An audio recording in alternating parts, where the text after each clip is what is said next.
Hello wrestling fans and welcome to another edition of the Monday Night Raw Review. I'm your host, the Invincible E. Vincent. This show is brought to you tonight by UnifiedWrestling.com and by 123wrestling.co.uk. Okay, tonight's show got off to a big start with Big Show coming out, not crying literally, but crying figuratively, talking about he's happy now, he's smiling now, because now he's got an ironclad contract and he can do whatever he wants to do. He was previously upset because, 2 weeks ago he was down on his knees begging to have his job back. Meanwhile, the same night, Brodus Clay came out dancing around, being all happy and whatnot, and the crowd immediately forgot about him. Nobody in the locker room took up the mantle for him. And the person he's most disappointed in was John Cena, because he expected John Cena to go ahead and foment a locker room mutiny, and that never happened. And so that's why he's the most disappointed in John Cena, and that's why he's coming after John Cena right now.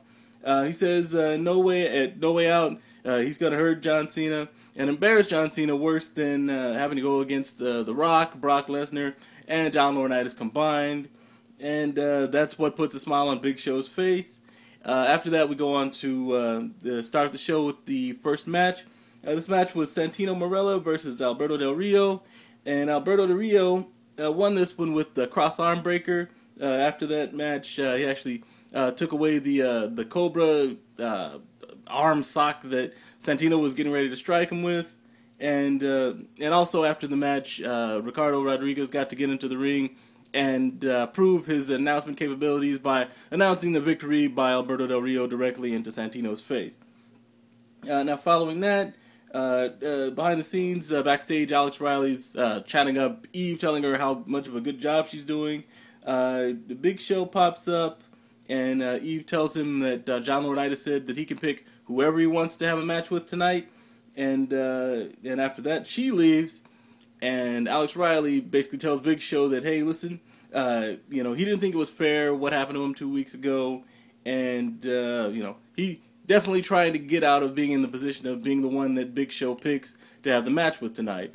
Big Show says, relax, he's not going to be the one that he wants to have the match with, but he does want Alex Riley to deliver a message to the rest of the backstage, or rather the locker room guys, and then proceeds to throw Alex Riley into the wall. So this basically is sort of his message. This is the way Big Show's getting his ironclad contract, free to do anything he wants to, era on. So moving forward from there, we go to match number 2, which was a WWE Tag Championship. This was Kofi Kingston and R-Truth versus Dolph Ziggler and Jack Swagger. Now, Kofi Kingston and R-Truth were able to win this one and retain, but R-Truth actually hit Jack Swagger with a little Jimmy. Following the match, Dolph Ziggler expressed some disappointment and basically at the fact that Jack Swagger was pretty much the one who lost him the match, and he feels like he's holding him back. So more than likely, it looks like Dolph Ziggler's probably going to be going solo pretty soon. Following that, backstage, Big Show picks Santino, who's just been in a bout with Alberto Del Rio, for the person that he wants to have the match with later tonight. Now, Brodus Clay says, why doesn't he pick him instead? And so that match is now set. John Laurinaitis also later on comes out to reveal the cover for WWE 13, the video game that's going to be coming out very soon, and shows the cover with John Laurinaitis' face on it. And he says he's going to be bigger than Pac-Man. This sort of strikes me funny because John Laurinaitis has actually been in a couple of video games already. There was one for the old Nintendo, and there was one for the Dreamcast. Actually, Giant Graham 2000 for the Dreamcast. John Laurinaitis is a playable character in that game. So if you want to check it out, go ahead.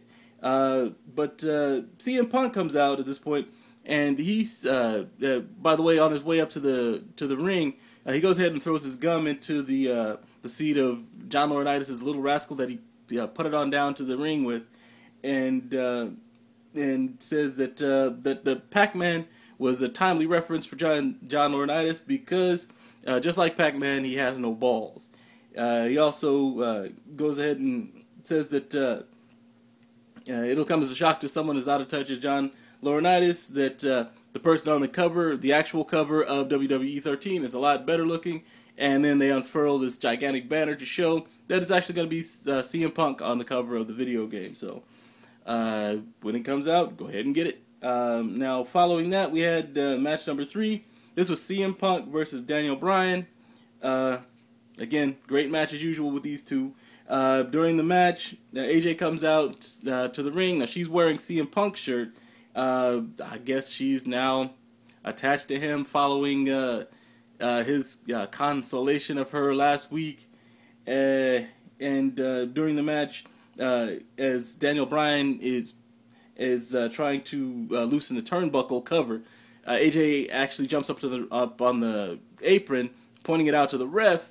Now Daniel Bryan chases her away, but CM Punk tells her that that she can't be there, and as he goes back to the fight with Daniel Bryan, he gets tripped into the exposed turnbuckle face first, and Daniel Bryan wins this one.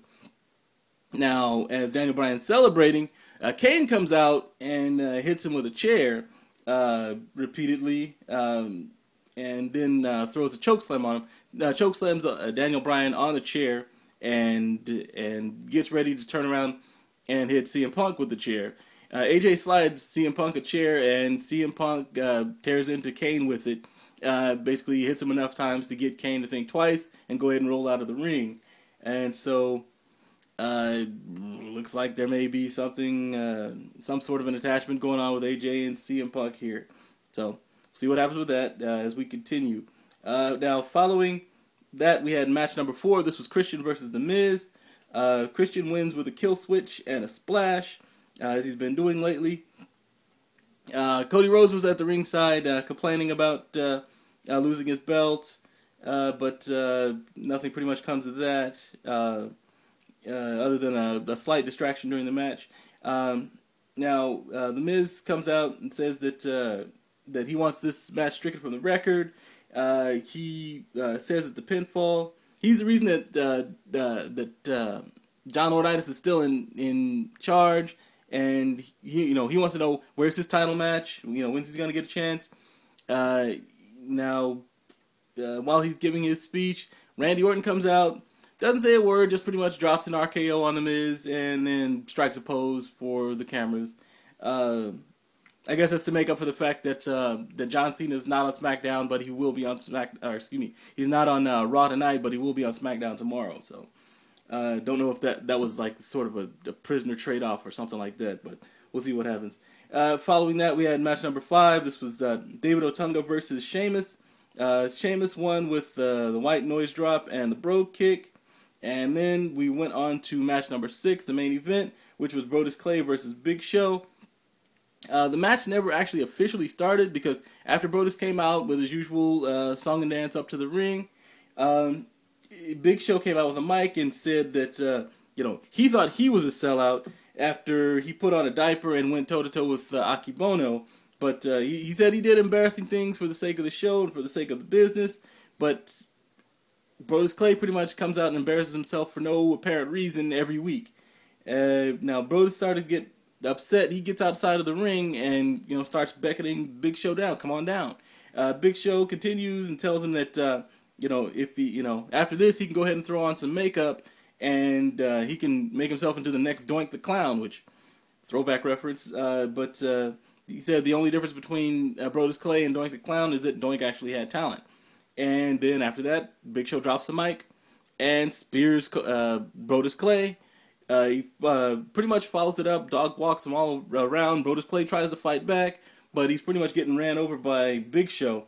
Kofi Kingston and R-Truth come down and they try to help, but that doesn't work out. Big Show catches Kofi Kingston flying off the metal steps and then proceeds to basically throw him on the ground. Then he literally stomps the announce table, pops off the side of it, and then starts beating on on Brodus Clay with it. And it just pretty much continues. He throws Kofi Kingston into the timekeeper's area. At one point, he grabs R-Truth off the ground, throws him up into the ring ropes, and then back down onto the ground. And he follows up with the knockout punch against Brodus Clay. Again, the match never actually started, but Big Show pretty much made his point. The crowd was shouting Cena, but Cena's not here tonight. So Big Show pretty much made his point, and we'll leave it at that. He goes back up the ramp. John Laurinaitis is waiting there with a big old smile, and they shake hands. So, he's chosen this side. So that's where we are. That's where we'll leave it tonight. Go ahead and we'll be back next week. Go ahead and check out SmackDown when it comes out on Friday. Go ahead and check us out on Thursday night for the TNA show. And for myself, the Invincible E. Vincent, take care and enjoy the rest of your week.